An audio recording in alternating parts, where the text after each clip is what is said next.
നമ്മുടെ ഈ നവോത്ഥാന കേരളത്തിൽ മുഖ്യമന്ത്രി പിണറായി വിജയനേക്കാൾ കൂടുതൽ ജനപ്രീതി ആർജിച്ച ഒരാളുണ്ടെങ്കിൽ അത് തമിഴ്നാട് മുതലമൈച്ചർ എം.കെ. സ്റ്റാലിനാണ്. ഇവിടെ പിണറായി വിജയന് ഇഷ്ടമുള്ളവരും ഇഷ്ടമില്ലാത്തവരുമായ എല്ലാ ആളുകളും സ്റ്റാലിൻ്റെ വലിയ ആരാധകരാണ്. ഈ സ്റ്റാലിൻ വലിയൊരു നവോത്ഥാന നായകരും വികസന നായകരും രാജ്യത്തിൻ്റെ പുരോഗതിക്ക് വേണ്ടി, മതേതരത്വത്തിന് വേണ്ടി, ജനാധിപത്യത്തിന് വേണ്ടി, സോഷ്യലിസത്തിന് വേണ്ടി പടപൊരുതുന്ന ഒരു ധീര വീര ശൂര പരാക്രമിയുമാണ് എന്നൊരു ധാരണ നമ്മുടെ നാട്ടിലെ വാർത്താമാധ്യമങ്ങൾ കൂടി ഉണ്ടാക്കിയിട്ടുണ്ട്. കുറേ ആളുകളെങ്കിലും അത് വിശ്വസിക്കുകയും ചെയ്യുന്നുണ്ട്. അതുകൊണ്ടാണ് ഞാൻ പറഞ്ഞത്, പിണറായി വിജയന് ഇഷ്ടമല്ലാത്തവർക്ക് പോലും സ്റ്റാലിനോട് വലിയ ബഹുമാനമാണ്, വലിയ ആദരവാണ്, വലിയ മമതയാണ്. ഈ സ്റ്റാലിൻ്റെ ഭരണം അങ്ങനെ തുടർന്നു പോകുന്നതിനിടയ്ക്ക് ഈ കഴിഞ്ഞ ദിവസങ്ങളിലുണ്ടായ ചില തമാശകളാണ് ഞാൻ നിങ്ങളുടെ ശ്രദ്ധയിലേക്ക് കൊണ്ടുവരാൻ ആഗ്രഹിക്കുന്നത്. നമ്മുടെ പത്രത്തിലൊക്കെ അങ്ങിങ്ങ് വന്നതാണ്, പക്ഷേ അതെല്ലാം കൂടി ഒരു ഫോക്കസ് ഇല്ലാത്ത രീതിയിലാണ് അവതരിപ്പിച്ചത്.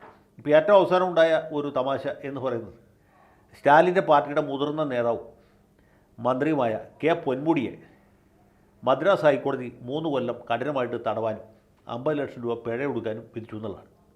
പൊന്മുടിയെ മാത്രമല്ല, അദ്ദേഹത്തിൻ്റെ ഭാര്യയും ഇതേ ശിക്ഷ തന്നെ നൽകി ആദരിച്ചു. അതോടുകൂടി പൊന്മുടിയുടെ MLA സ്ഥാനവും മന്ത്രിസ്ഥാനവും ഓട്ടോമാറ്റിക്കായിട്ട് നഷ്ടപ്പെട്ടു. അദ്ദേഹം ഇപ്പോൾ മുൻ മന്ത്രി പൊന്മുടി എന്നാണ് അറിയപ്പെടുന്നത്. അദ്ദേഹത്തിൻ്റെ ഭാര്യ ഇപ്പോഴും ഭാര്യയായിട്ട് തന്നെ തുടരുന്നു. ഭാര്യയ്ക്ക് പ്രത്യേകിച്ച് സ്ഥാനമൊന്നും ഇല്ലാത്തതുകൊണ്ട് സ്ഥാനനഷ്ടവും സംഭവിച്ചില്ല. പൊന്മുടിയെ സംബന്ധിച്ചുള്ള ഇനിയിപ്പോൾ സുപ്രീം കോടതിയിൽ അപ്പീൽ കൊടുക്കണം. സുപ്രീം കോടതി വെറുതെ വിട്ടാൽ മാത്രമേ അദ്ദേഹത്തിന് തെരഞ്ഞെടുപ്പിന് മത്സരിക്കാൻ പറ്റുള്ളൂ. തമിഴ്നാടിന് വലിയൊരു നഷ്ടമായി ഇദ്ദേഹത്തിൻ്റെ വിയോഗമെന്ന് പറയാതിരിക്കാൻ നിവൃത്തിയില്ല. കാരണം പൊന്മുടിയെപ്പോലെ ഒരു പ്രഗത്ഭൻ്റെ സേവനം മന്ത്രി എന്നുള്ള നിലയ്ക്ക് തമിഴ്നാട്ടിന് ഇനി കിട്ടുകയില്ല. ഇത് പറയുമ്പോൾ നമ്മൾ ഓർക്കേണ്ട ഒരു കാര്യമുണ്ട്. ഈ സ്റ്റാലിൻ്റെ മന്ത്രിസഭയിലെ മറ്റൊരു അംഗം, അദ്ദേഹത്തിൻ്റെ പേര് സെന്തിൽ ബാലാജി എന്നാണ്. ബാലാജിയെക്കുറിച്ച് ഇവിടെ നേരത്തെ പറഞ്ഞിട്ടുള്ളതാണ്. ഇദ്ദേഹത്തെ എൻഫോഴ്സ്മെൻറ്റുകാരെ അറസ്റ്റ് ചെയ്ത് ജയിലിൽ പാർപ്പിച്ചിരിക്കുകയാണ്. എൻഫോഴ്സ്മെൻറ്റുകാരെ അറസ്റ്റ് ചെയ്യാൻ വന്നപ്പോൾ അദ്ദേഹത്തിന് പെട്ടെന്ന് ഹൃദയാഘാതം ഉണ്ടാക്കി അടിയന്തര ശസ്ത്രക്രിയയ്ക്ക് വിധേയനാക്കിച്ചു. അങ്ങനെ കുറച്ചു കാലം പുള്ളി ആശുപത്രിയിൽ കഴിഞ്ഞു. കോടതിയിൽ നിന്ന് ജാമ്യമൊക്കെ എടുത്തെങ്കിലും പിന്നീട് ഈ ജാമ്യാപേക്ഷ ആദ്യം ഹൈക്കോടതിയും പിന്നീട് സുപ്രീം കോടതിയും തള്ളിക്കളഞ്ഞു. അങ്ങനെ സെന്തിൽ ബാലാജി ഇപ്പോൾ ജയിൽവാസം അനുഭവിക്കുക, വിചാരണ തടവുകാരനാണ്. പക്ഷേ ഒരു ചെറിയ അബദ്ധം പറ്റിയെന്ന് വെച്ചാൽ അദ്ദേഹത്തിൻ്റെ മന്ത്രിസ്ഥാനത്ത് നിന്ന് ഇതുവരെ നീക്കിയിട്ടില്ല. മന്ത്രിസ്ഥാനത്ത് തുടരുകയാണ്. ഇദ്ദേഹത്തെ മന്ത്രിസ്ഥാനത്ത് നിന്ന് നീക്കണമെന്ന് തമിഴ്നാട് ഗവർണർ പലതവണ ആവശ്യപ്പെട്ടാണ്. പക്ഷേ സ്റ്റാലിൻ വഴങ്ങിയില്ല. കാരണം ഇദ്ദേഹത്തിൻ്റെ നിരപരാധിത്വത്തെക്കുറിച്ച് വേറെ ആർക്കും സംശയം ഉണ്ടെങ്കിലും സ്റ്റാലിന് യാതൊരു സംശയമില്ല. അതുകൊണ്ട് സെന്തിൽ ബാലാജി മന്ത്രിയായി തുടരുന്നു. ജയിലിനകത്ത് വകുപ്പില്ലാ മന്ത്രിയാണ്, കാരണം അദ്ദേഹത്തിൻ്റെ വകുപ്പുകൾ വേറെ ആരോഗ്യം ഏൽപ്പിച്ചു. സെന്തിൽ ബാലാജി മന്ത്രിയായിട്ട് തുടരും. അപ്പോൾ സെന്തിൽ ബാലാജി മന്ത്രിയായിട്ട് ജയിലിൽ കഴിയുന്നതിനിടയിലാണ് പൊന്മുടിയെ ശിക്ഷിക്കുന്നത്. ശിക്ഷിച്ചപ്പോൾ തന്നെ അദ്ദേഹത്തിൻ്റെ മന്ത്രിസ്ഥാനവും MLA സ്ഥാനവും നഷ്ടപ്പെടുകയും ചെയ്തത്. നമ്മുടെ മലയാളത്തിലെ ഏതെങ്കിലും പത്രം ഇതിനെക്കുറിച്ച് മുഖപ്രസംഗം എഴുതായിട്ട് ഞാൻ കണ്ടില്ല. എൻ്റെ നോട്ടത്തിൻ്റെ കുഴപ്പമൊന്നും അറിയില്ല. ഒരു പത്രവും ഈ തമിഴ്നാട്ടിൽ തൊട്ടയൽ സംസ്ഥാനത്ത് ഇങ്ങനെ ഒരു സംഭവം ഉണ്ടായതിനെക്കുറിച്ച് ഒന്നും തന്നെ എഴുതി കണ്ടില്ല. പക്ഷേ ഈ നിഷ്പക്ഷതയ്ക്ക് പേര് കേട്ട ഒരു പത്രമുണ്ട് നമ്മുടെ രാജ്യത്ത്. ആ പത്രത്തിൻ്റെ പേര് ഹിന്ദു എന്നാണ്, ദ ഹിന്ദു എന്ന് പറയും. ഈ ഹിന്ദു പത്രം ഈ പൊന്മുടിയുടെ ദുര്യോഗത്തിൽ വിലപിച്ചുകൊണ്ട്, ദുഃഖം രേഖപ്പെടുത്തിക്കൊണ്ട് അതിമനോഹരമായ ഒരു എഡിറ്റോറിയൽ എഴുതേണ്ടതായിട്ട്. എന്തുകൊണ്ടാണ് ഈ പത്രത്തെ നമ്മൾ ഇംഗ്ലീഷ് ദേശാഭിമാനി എന്ന് വിളിക്കുന്നതെന്ന് സംശയമുള്ളവർക്ക് ആ എഡിറ്റോറിയൽ വായിച്ചാൽ മതി. ഈ പൊന്മുടിയെ പോലെ പ്രഗത്ഭനായ പ്രതിഭാസനായ ഒരു മന്ത്രിയെ, DMKയുടെ ഒരു പ്രമുഖ നേതാവ് കൂടിയായ ഒരു ദേഹത്തെ പണ്ടേ വെറുതെ വിട്ട കേസ് ഹൈക്കോടതി കുത്തിപ്പൊക്കി രണ്ടാമത് ഏറ്റെടുത്ത് വാദം കേട്ട് ശിക്ഷിച്ചതിൽ ഹിന്ദുവിന് വലിയ ദുഃഖമുണ്ട്. അപ്പോൾ ഹിന്ദു ഒരു തമാശ കൂടി അതിനകത്ത് പൊട്ടിച്ചിട്ടുണ്ടെന്നറിയാമോ? അതാണ് തമാശ. ഈ സെന്തിൽ ബാലാജി ജയിലിൽ കിടക്കുന്ന ഈ സമയത്ത് തന്നെ പൊന്മുടിയെ കൂടി ശിക്ഷിച്ചത് DMK പാർട്ടിക്കും മന്ത്രിസഭയ്ക്കും അല്പസ്വല്പം പേരുദോഷം ഉണ്ടാക്കിയിട്ടുണ്ടോ എന്നാണ് സ്വാമിക്ക് സംശയം. സത്യം പറഞ്ഞാൽ ഈ DMKയിൽ അഴിമതി നടത്താത്ത ഏതെങ്കിലും ഒരു മന്ത്രി, ഏതെങ്കിലും ഒരു നേതാവ് ഉണ്ടെങ്കിൽ അയാളുടെ പേര് ഹിന്ദു പത്രം ഒന്ന് വെളിപ്പെടുത്തണം. മുത്തുവേൽ കരുണാനിധി മുതൽക്ക് ഇങ്ങോട്ടുള്ള എല്ലാ നേതാക്കന്മാരും കൈക്കൂലിയുടെ ആശാന്മാരാണ്. അഴിമതി കണ്ടുപിടിച്ചത് ആരാണെന്ന് ചോദിച്ചാൽ കോൺഗ്രസ് ആണെന്ന് ചിലപ്പോൾ നമുക്ക് പറയേണ്ടി വരും. പക്ഷേ അത് ഒരു കലയായിട്ട് ശാസ്ത്രമായിട്ട് വളർത്തിയത് ആരാണെന്ന് ചോദിച്ചാൽ അത് DMK ആണ്.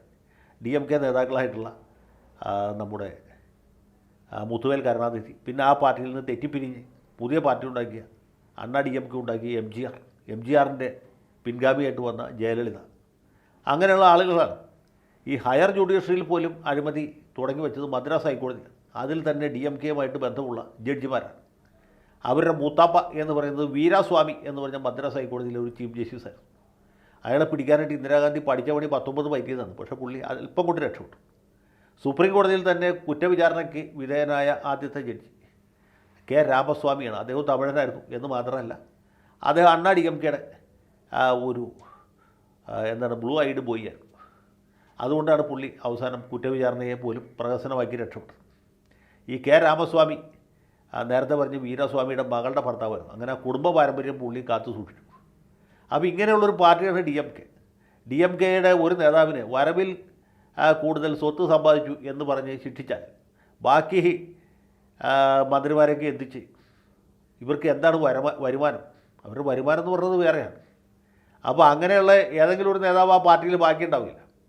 അപ്പോൾ അങ്ങനെ ഒരു പാർട്ടിയുടെ ഒരാളെ കോടതി ശിക്ഷിച്ചുകൊണ്ട് ഈ പാർട്ടിയുടെ പ്രതിച്ഛായയ്ക്ക് മങ്ങലുണ്ടായി എന്ന് പറഞ്ഞാൽ ഈ ഹിന്ദുവിൻ്റെ ആ മുഖപ്രസംഗം എഴുതുന്ന ആളെ നമുക്ക് 2 കൈയും കൂപ്പി തൊഴുക അല്ലാതെ വേറെ യാതൊരു മാർഗവുമില്ല. തമാശകൾ ഇവിടെ കൊണ്ട് അവസാനിച്ചില്ല. കാരണം എന്ന് വെച്ചാൽ നമ്മുടെ മുഖ്യമന്ത്രി സ്റ്റാലിൻ്റെ മകൻ ഉദയനിധി നേരത്തെ സനാതന ധർമ്മത്തെക്കുറിച്ച് വലിയൊരു പ്രസംഗം നടത്തി. ആ പ്രസംഗം വടക്കേ ഇന്ത്യയിലെ മാധ്യമങ്ങളൊക്കെ വലിയ പ്രാധാന്യത്തോടെ പ്രസിദ്ധീകരിക്കുകയും ടെലിവിഷൻ ചാനലുകൾ നേരിട്ട് ആളുകളെ കേൾപ്പിക്കുകയും ചെയ്തതാണ്. അതിൻ്റെ കൂടി ഫലമായിട്ടാണ് ഈ രാജസ്ഥാനിലും അതുപോലെ മധ്യപ്രദേശിലും ഛത്തീസ്ഗഡിലുമൊക്കെ ഇന്ത്യ മുന്നണിക്ക് വലിയ തിരിച്ചടി ഉണ്ടായത് എന്നാണ് പറയുന്നത്. ഏതായാലും ഇദ്ദേഹം സനാതന ധർമ്മത്തെ എതിർത്ത് തോൽപ്പിക്കാൻ തന്നെ തീരുമാനിച്ചിരിക്കുകയാണ്. സ്റ്റാലിൻ്റെ മകൻ. അപ്പോഴാണ് ഈ 3 സംസ്ഥാനങ്ങളിലെ റിസൾട്ട് വന്നപ്പോൾ രാജ്യസഭാംഗമായ വേറൊരു DMKക്കാരൻ ഒരു പുതിയ കണ്ടെത്തൽ നടത്തിയത്. ഈ ഗോമൂത്ര സംസ്ഥാനങ്ങളിലാണ് BJP ജയിക്കുന്നത് എന്നാണ്. അതോടെ ആ സംസ്ഥാനങ്ങളിലുള്ള ആളുകൾ, പ്രത്യേകിച്ച് ഹിന്ദി ബെൽറ്റിലുള്ള ആളുകൾ മൊത്തത്തിൽ പ്രകോപിതരായി. അതേ രാജ്യസഭയിലാണ് ഈ വെളിപ്പെടുത്തൽ നടത്തിയത്. രാജ്യസഭാ തലത്തിൽ തന്നെ കോൺഗ്രസ്സുകാരടക്കമുള്ള ഹിന്ദിക്കാരൊക്കെ ഇതിൽ പ്രതിഷേധിച്ചു. പുള്ളി ഉടനെ തന്നെ ഈ പരാമർശം പിൻവലിച്ച് തൽക്കാലത്തേക്ക് തടി സലാമത്താക്കി. അവിടെ കൊണ്ട് തീർത്തില്ല. ഈ മുരശ്ശേരി മാരൻ്റെ മകനായ ഉദയനിധി മാരൻ ഈ കഴിഞ്ഞ ദിവസം അദ്ദേഹത്തിൻ്റെതായ ഒരു പ്രസ്താവന ടെലിവിഷൻ ചാനലുകാർ കുത്തിപ്പോയിക്കൊണ്ടു വന്നു. അദ്ദേഹം പറഞ്ഞത് ഈ തമിഴ്നാട്ടിലുള്ള ആളുകൾ ബുദ്ധിമാന്മാരാണ്, അവർ തമിഴിനും ഒപ്പം ഇംഗ്ലീഷാണ് പഠിക്കുന്നത്, അവർ ഹിന്ദി പഠിക്കുന്നില്ല. ഹിന്ദി പഠിക്കാത്തതുകൊണ്ടാണ് സുന്ദർ പിച്ചയെ പോലെ ഒരാൾ അമേരിക്കയിൽ വലിയൊരു സ്ഥാനത്ത് എത്തിയത്. നേരെ മറിച്ച് അദ്ദേഹം ഹിന്ദി പഠിച്ചിരുന്നെങ്കിൽ ഈ ബീഹാറിൽ നിന്ന് അല്ലെങ്കിൽ UP-യിൽ നിന്ന് വരുന്ന ആളുകളെ പോലെ വാർക്കപ്പണിക്ക് പോകേണ്ടവരാണ്, അല്ലെങ്കിൽ നിലം തുടയ്ക്കാനോ കക്കൂസ് കഴുകുകയോ ചെയ്യുന്ന ജോലിക്ക് പോകേണ്ടി വന്നത് എന്നാണ്. ഇത് പുള്ളി പറയുന്നത് 4 കൊല്ലം മുമ്പ് നടത്തിയ പ്രസംഗമാണ്. ഇംഗ്ലീഷിൻ്റെ പ്രാധാന്യത്തെക്കുറിച്ച് പറഞ്ഞ കൂട്ടത്തിൽ ഇങ്ങനെ പറഞ്ഞു പോയതാണ്. ഹിന്ദിക്കാരെ അവമാനിക്കാൻ ഉദ്ദേശിച്ചില്ല. ഹിന്ദി അല്ല ഇംഗ്ലീഷാണ് പഠിക്കേണ്ടത് എന്ന് മാത്രമേ ഞാൻ ഉദ്ദേശിച്ചുള്ളൂ എന്നാണ് പുള്ളി വ്യാഖ്യാനിക്കാൻ ശ്രമിക്കുന്നത്. പക്ഷേ ഇദ്ദേഹത്തിൻ്റെ ഈ കഠോരമായ പരാമർശങ്ങൾ BJPക്കാർ സ്വാഭാവികമായിട്ടും കുത്തിപ്പൊക്കി. അവരതിൽ നിന്ന് രാഷ്ട്രീയ മുതലെടുപ്പെടുത്ത് നമുക്ക് മനസ്സിലാക്കാം.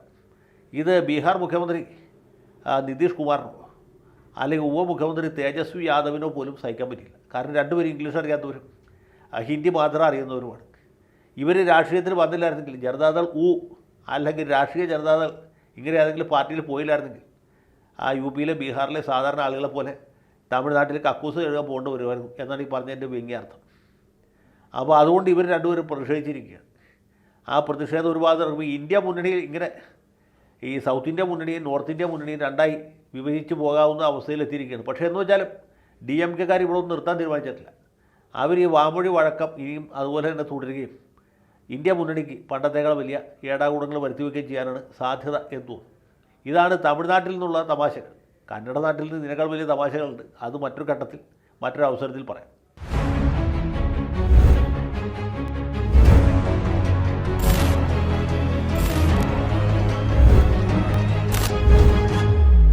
കൂടുതൽ വാർത്തകളും വിശേഷങ്ങളും നിങ്ങളിലേക്ക് എത്താൻ ABC മലയാളം സബ്സ്ക്രൈബ് ചെയ്യുക, ബെൽ ബട്ടണും അമർത്തുക.